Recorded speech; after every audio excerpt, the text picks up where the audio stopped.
Hello class, today we're going to learn about the circumcenter of a triangle.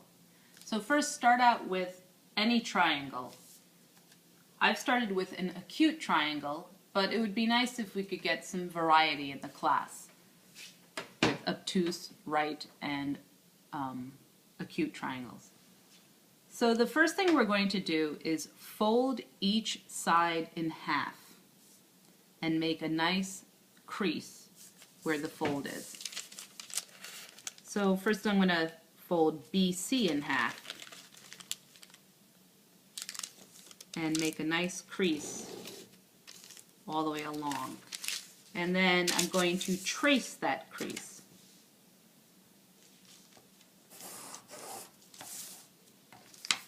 Next, I'm going to fold A and onto B.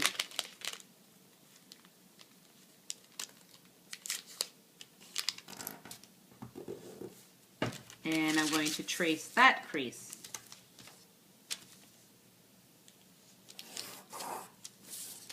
And finally, I need to fold A onto C.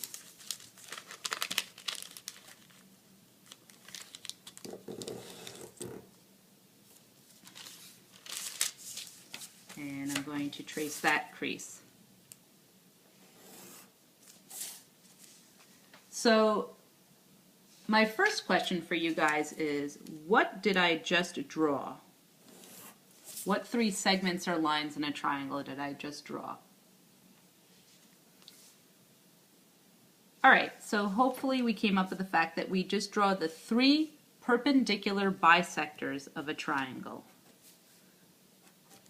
So I'm going to just make those perpendicular marks to remind myself of that.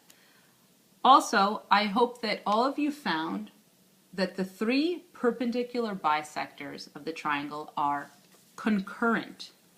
So let's just review the meaning of the word concurrent.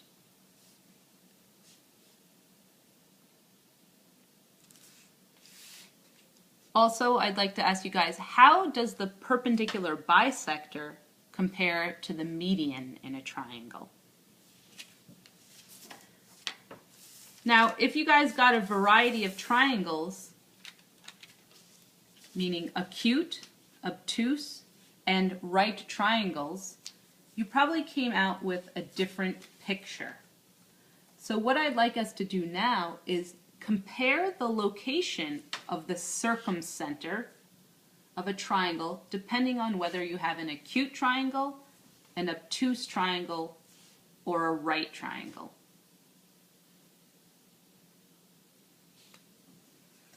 All right. Next, we're going to discuss some properties of the circumcenter.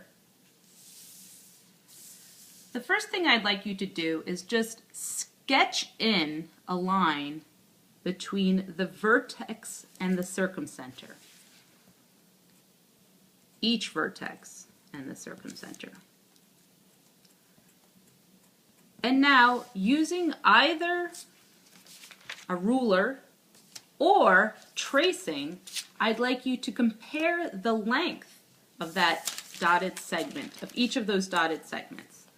So I'm going to trace one of them. Alternatively, I could measure it. And I'm going to compare its length to the segment connecting the circumcenter to the other two vertices.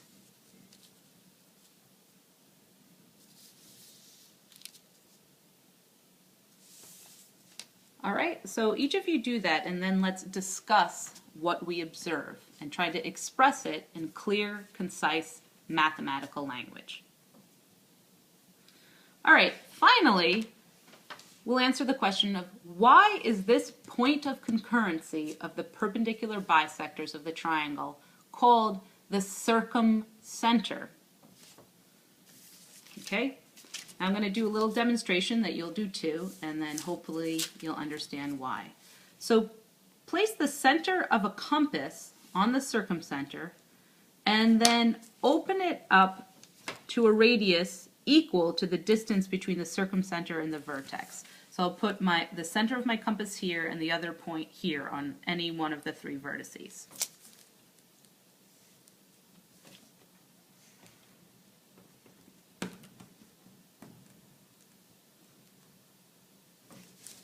compass is a little bit sticky.